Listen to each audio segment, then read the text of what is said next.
Et finalement, elle décéda. Bref la team, merci d'avoir suivi cette vidéo jusqu'au bout, j'espère qu'elle vous a plu. Si c'est le cas, n'hésitez pas, vous savez ce que vous devez faire, lâchez un petit like et votre plus gros abonnement. Non, je rigole, c'est bon.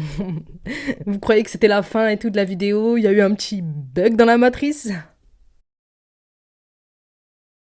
Ah ok, en fait c'était pas fou, c'était pas foufou comme intro. L'idée sonnait mieux dans ma tête. Ouais. Ça sonnait mieux dans ma tête. Parfois, faut pas penser tout ce qu'on pense tout bas, quoi. C'est pas ça, en fait, non? L'expression passe pas, là. Hey yo, what the fuck? Je vois une seule comparaison avec ce YouTuber dans les commentaires. Je vous bloque. Je vous signale et je fais en sorte que vous n'ayez plus jamais de votre vie accès à YouTube. J'ai le bras long? Non. Bref la team, je sais que je suis pas trop actif, qu'il y a qu'une seule vidéo par semaine, mais je vous assure que là on arrive dans l'été. Enfin ça se voit pas, hein, mais on arrive en été, ça se voit pas. Et vous verrez beaucoup plus de vidéos. Je vous le promets. J'ai promis, c'est trop tard. À part s'il y a des petits contretemps. Non, je rigole. Je vais t'étrangler. Vous avez forcément déjà pris l'avion. Peut-être que comme moi, vous avez regardé des films sur les crashs d'avion juste avant de prendre l'avion. Non? Ok. Bref, il s'agit d'un moyen de transport efficace. Ça vous permet d'échapper à l'hiver, voire même, pour les plus tarés d'entre vous, à l'été. Mais avant d'embarquer, n'oubliez pas qu'il est possible que vous n'arriviez jamais à destination. Salut à tous et bienvenue sur ma chaîne, je suis Trauma encore une fois. Et aujourd'hui, nous allons embarquer dans l'avion Eastern Airlines 401. Un avion dit hanté par les fantômes de ses passagers. Reste du corps brisé, abandonné dans l'obsparition de sombritude, dangereuse, victime, macabre. Chaîne, je suis Trauma, je suis Trauma, je suis Trauma, je suis Trauma encore une fois.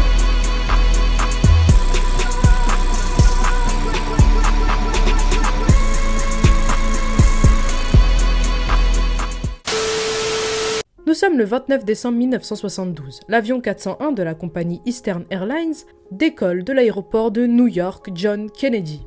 Direction l'aéroport de Miami, en Floride. Mais aucune crainte, aucune appréhension. La compagnie aérienne met aux commandes de son avion gros porteur, donc c'est-à-dire un avion à 2 couloirs, avec un Lockheed L-1011 TriStar.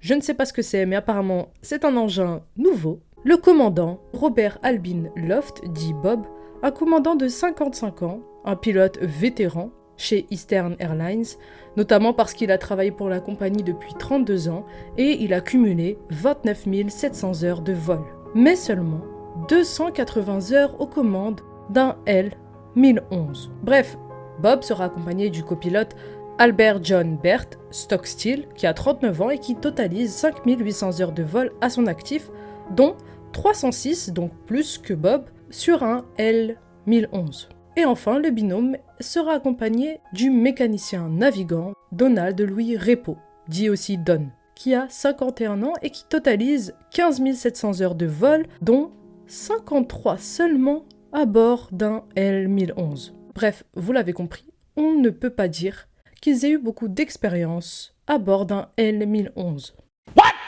Et en plus du pilotage, l'avion contient près de 9 hôtesses de l'air et stewards et 163 passagers. Et au départ, le vol se passe très bien. Mais non loin de l'aéroport international de Miami, à 23h33 exactement, l'avion, qui doit normalement se préparer à l'atterrissage, tente de sortir le train d'atterrissage. En vain. L'ampoule était soi-disant grillée. Et l'équipage va donc retenter à nouveau la manœuvre, mais rien n'y fait. Le commandant de bord va prévenir alors la tour de contrôle. Il va les prévenir qu'il remettait les gaz et qu'il interrompait l'atterrissage.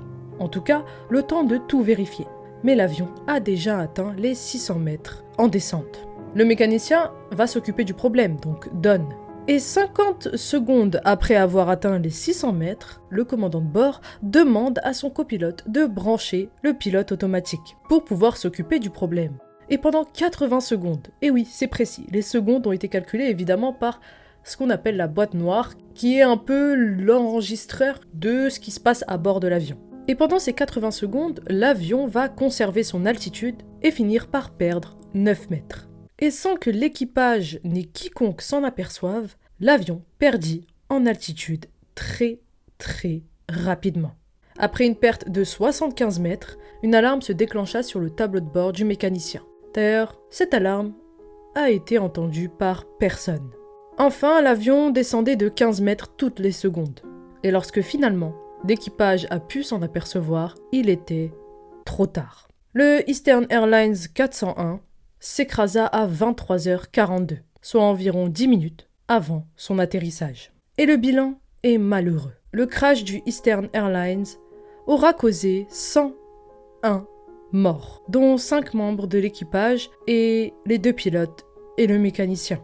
Il n'y a que 67 passagers qui ont miraculeusement, il est dur le mot, qui ont miraculeusement survécu, mais qui sont restés pas moins traumatisés. Des accidents et des crashs d'avion, il y en a eu énormément dans le monde de l'aviation. Mais la probabilité reste très petite. Il y a environ un accident sur 12 millions d'heures de vol. Et dans le monde, en 2023, les compagnies aériennes ayant connu le plus d'accidents de vol, donc pas forcément des crashs, il n'y a pas eu forcément de morts, sont l'American Airlines et... roulement de tambour, tananananana, tintin, je le fais moi-même. Oh oh, alerte au Google! Alerte au Google! Je le ferai plus. Air France, avec 11 accidents chacune. Mais l'histoire du Eastern Airlines 401 ne s'arrête pas là. Après cet accident, les médias se sont évidemment affolés. Il s'agit du premier crash d'un avion gros porteur. Mais c'est surtout des phénomènes étranges et paranormaux qui vont être au cœur des discussions. Plusieurs témoignages vont révéler que la compagnie Eastern Airlines serait hantée par les personnes décédées ayant voyagé sur le Eastern Airlines 401. Sur un des vols de la compagnie, des passagers se seraient plaints même d'une personne. Ils auraient demandé au capitaine de vérifier l'identité de cet individu, voyageant en première classe, qui n'aurait pas eu de billet, et qui portait un uniforme de pilote. L'agent de bord principal a déclaré qu'il était étourdi et qu'il ne répondait pas lorsqu'il lui a parlé.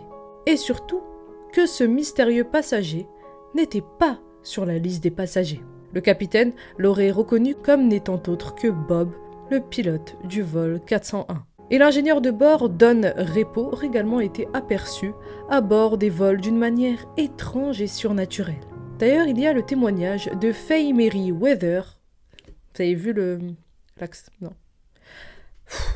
Qui est une hôtesse de l'air de la compagnie qui va raconter que le 18 mars 1974, alors qu'elle était de service sur le New York-Mexico, elle devait réchauffer le repas d'un bébé. Et habituée à ce genre de tâches, elle était totalement sereine jusqu'au moment où, en refermant la porte du four, elle va avoir la peur de sa vie.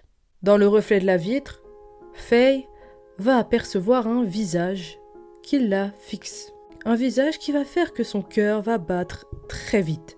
Mais lorsqu'elle se retourna, il n'y avait évidemment plus personne.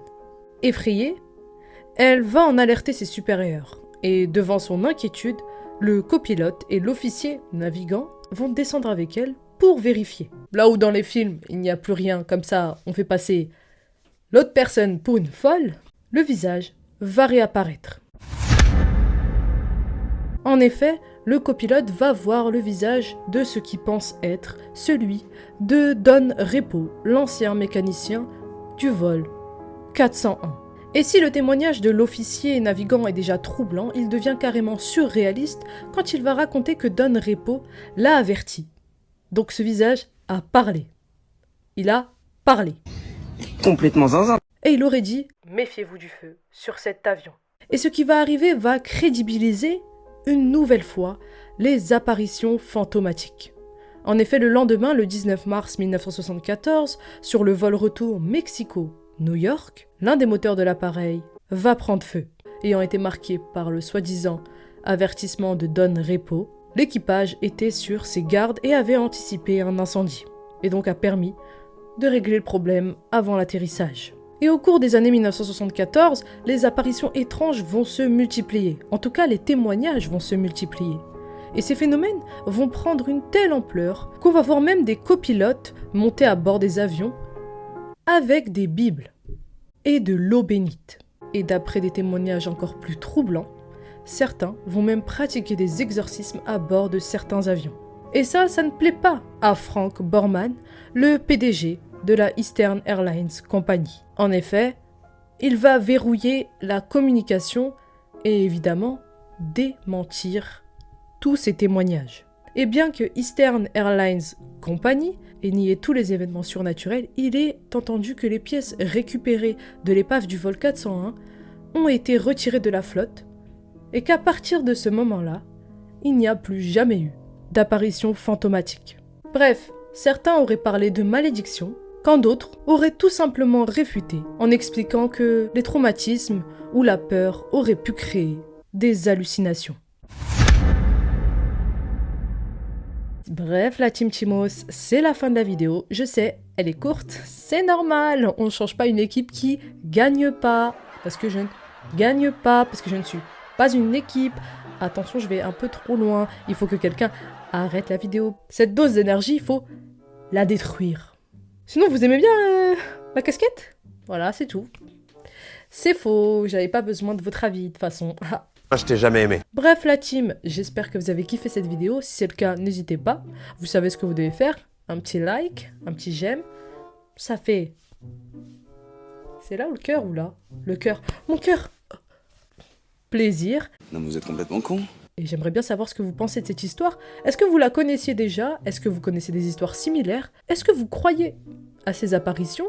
Aux malédictions? N'hésitez pas à me les dire en commentaire. Et vous savez quoi? Petit devoir pour vous.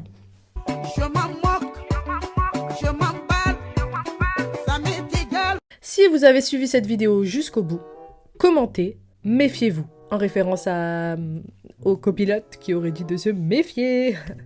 Bizarre, bizarre.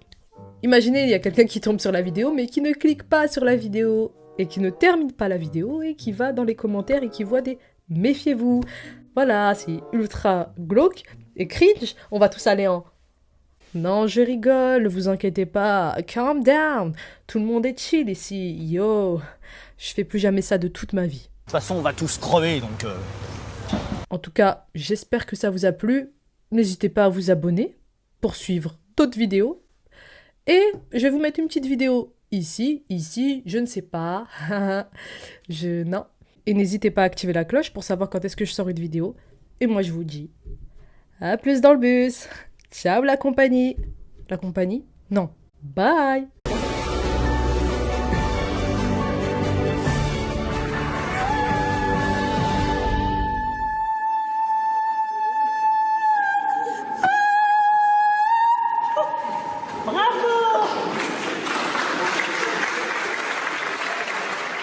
C'est une belle cérémonie, mais ça manque d'émotion.